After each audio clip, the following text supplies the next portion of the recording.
Oi, tudo bem? Hoje nós vamos falar de estilo arquitetônico com um nome um pouquinho diferente. Já ouviu falar do Rococó? Não? Bom, deixa eu te ajudar. O Rococó aconteceu depois do Barroco. Continua bem exagerado, mas um pouquinho diferente. Rococó vem da palavra rocaille, que significa concha. Eles adoravam usar esses elementos marinhos como decoração. O Rococó surgiu na França, lá no século XVIII, e atingiu seu auge no ano de 1730, quando a burguesia tomou frente e o foco deixou de ser a religiosidade. Os prédios mais construídos naquela época foram os palácios urbanos, os hotéis, as igrejas e os châteaus.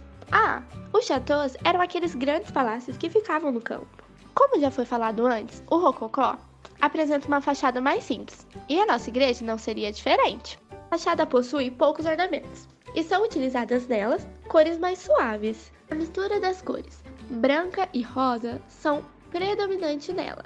Já o interior é um exagero de elementos decorativos.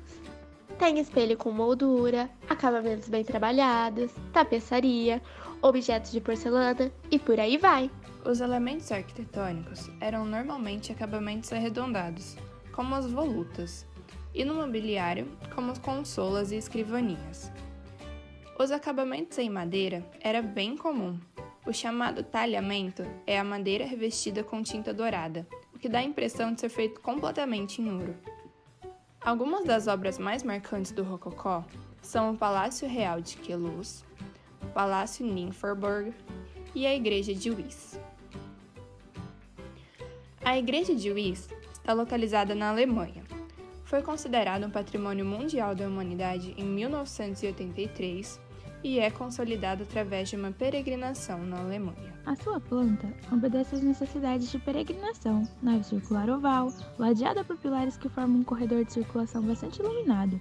Em contraposição, o altar é bastante estreito, concebido como lugar próprio para prestar culto à imagem. Um ambiente que chama muita atenção na igreja é o altar, então não poderíamos deixar de fora o contraste existente nele. É possível ver no altar uma pintura escura, em contradição com as colunas claras.